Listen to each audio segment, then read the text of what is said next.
Welcome back. So I got two tips actually. So the first one is going to be how to know what you need to work on the most and how to appraise your offense and defense. So first, this is going to start in the pregame.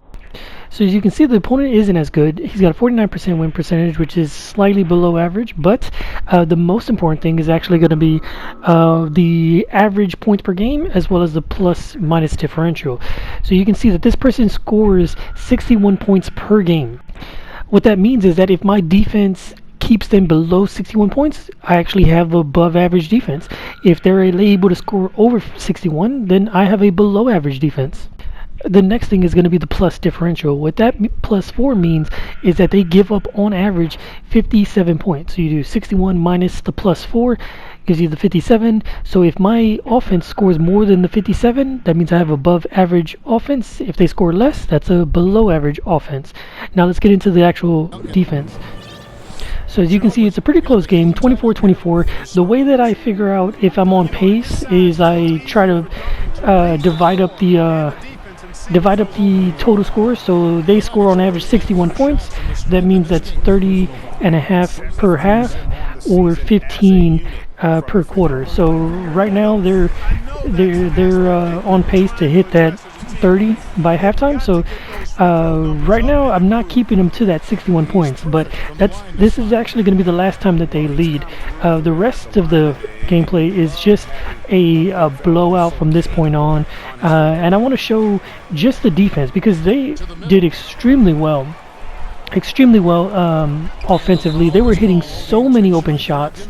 They were hitting so many contested threes. I was very surprised because I was giving him a little bit of space. I wasn't giving him as much respect, and all of his jump shooters were knocking down shots.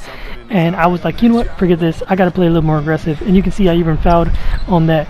But from this point on, this 3-2 defense took over, and I've been very surprised by how effective the three-point defense has been. Have two people in the paint, so it does a good job of shutting down anything inside, and you really just have to user control all the perimeter defenders to make sure that you're not giving up any three-point shots. So right there, he gets a little aggressive, doesn't realize that Bowen is a lockdown defender, and Bowen actually is part of what makes this defense so good. You have to have a good lockdown player. When you have them at the top of the key, it gives that influence a wide range, and they're able to influence a lot of the opponent's shots. So you can see him right at the top right now, and I'm user controlling guard to guard, keeping them all away from the ball. And you can also see that I got Parker on the left hand side. Well, I got Duncan on the left hand side as well, because I got my best defender on the same side as my worst defender, so it kind of balances it out a little bit. Skipping forward a little bit, I know that Duncan is hot right now, so I'm just going to abuse this. As soon as he makes contact, I drive to the basket. It throws him out of the way, so easy basket. I had a pretty good game offensively as well from this point on. I struggled a little bit in the first quarter. So here I go, user controlling. I got to make sure that you don't give any open looks. You see me backing off a little bit. Almost got a steal. Good contest right here. Good closeout. I don't really worry about the paint too much because I got two bigs in there. I almost get another steal. I back off. I don't follow a baseline drive. And then he starts running out of time, so he just forces it up. But you don't follow any baseline drives when you're on the wing.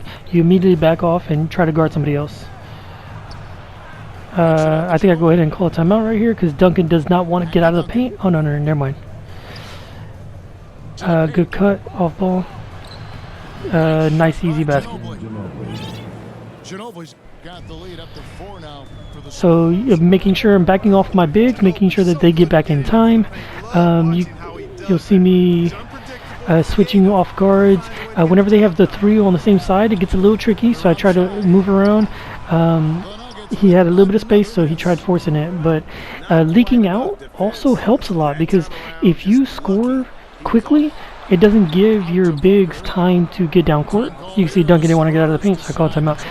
So if you score on a fast break, it actually doesn't give your bigs too much time to get back and to get down court, so they're able to stay back on defense, and it ends up helping your defense if you score on a fast break. But if you can't, you can always run the offense, post up, do different things like that. So here I go back to the wings, making sure that I don't leave anybody open. You see me switch to Ginobili, get to the corner, get a steal. You have to just really play the perimeter and rotate a lot. I did not see Parker in the paint. I do not know why he's in the paint, but didn't call timeout. So a little bit of eye roll right there, but it's fine. So you see switching off right here, switching off. You gotta close out on 3-point shooters. You cannot go softly. You gotta really run them off the line. Bad luck. Also, switching from man to zone to 2-3 helps every now and then. Usually gets you a good defensive position, but I spent almost the entire game in a 3-2. Moving the ball around. When the ball's at the center, it triggers the flow. Not open, go for a pick and pop. I saw that Murray was guarding Bowen, and just try to get something in. Good board. Back to Parker. Inside. Here's Ori. And a lucky shot. Led him to the rack perfectly for the layup. Alright, so again, user controlling, making sure I go to the corner. I did not get it done in time, so he got an easy layup. Credit to him for attacking, but you got to really be on top of your fast break defense. Not open, so probably run the offense, give it up to the top. He tried user controlling, so you can attack that a little bit. Defender comes in, rotates, closes it down. Unfortunate. But then again, here you go. You got to really get your fast break defense going. I'm switching to the big, switching to the guard. I'm trying to get everybody set up in position. I'm not staying there. I'm rotating. I take the corner, but I know that I need to get around to the opposite side. So you got to really maintain that perimeter defense. And then again, by going with the fast break, it gives Duncan and Ori time to. It doesn't give them time to get down court, so they can get set up again. So you see me on the weak side. A lot of the players like to pinch down, so you take that opposite wing and make sure that they don't pinch down. 102 left in the third. Backing off a little bit. I see that the weak side defender is good, so I switch to the guard. And then you have to close out. You cannot just go softly.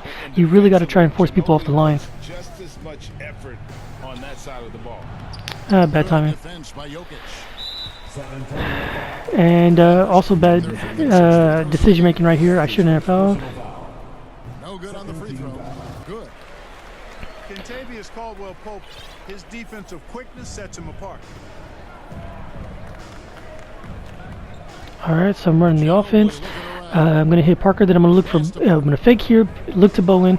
Nothing going, so I'm going to just try to play off.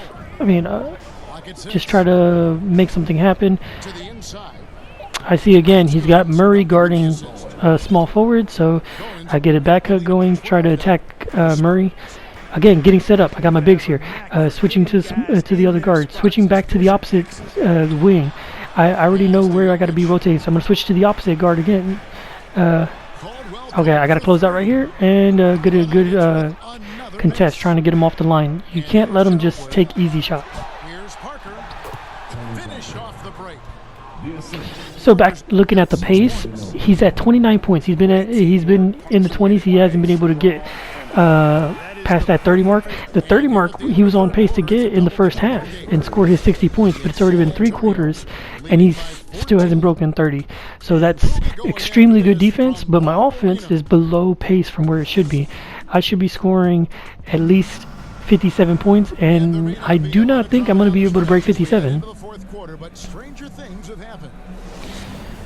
So again, getting the defense set up. You can see I switched to a 2-3 for a second. Anytime you switch to a 2-3, you are almost going to always get a good defensive possession. So backing up here, switching back off, I know that the center will come up on the corner. If you have the ball on that side, so I know he was going to come up. Here's Ori. In the corner, it's Gonna go Ginobili. pick and fade. I did not get the call out in time, so it looks kind of awkward, but just making something happen, swinging the ball around, 6 on the shot clock. Pass to Ori. just trying to make something happen. Good for 2. Just pass, rotate, dribble handoff. Again, that fast break is a killer against zone offense. So then now I'm back on defense. Now I'm switching around, making sure nobody's open. Almost no holes in their performance tonight. They've been tremendous. He's just forcing stuff now. And it's still a rare sight to see rebound numbers like the one. And then that's the dagger right there. Boy, he has put in some major work. He's earning his pay, for sure. So taking the small forward, taking the other wing, just rotating around, making sure nobody's open. I can see somebody open in the corner, but he doesn't find them. So good defensive possession. Thinks he can shoot himself out of the cold spell, but Like I said, this person was scoring. I mean, they had a 49 win percentage, but they were scoring 61 points per game. So I've kept him to 29 points, and the game does not have too much longer. He ends up quitting the game. So a good defensive showing by the 3-2 zone. I'm going to have a second defense going a little bit more in detail. Sorry, a second video going a little bit more into detail about the 3-2 zone. But this is a good opportunity to see, what you can perform, what you're good at, what you're not good at. Thank you for watching.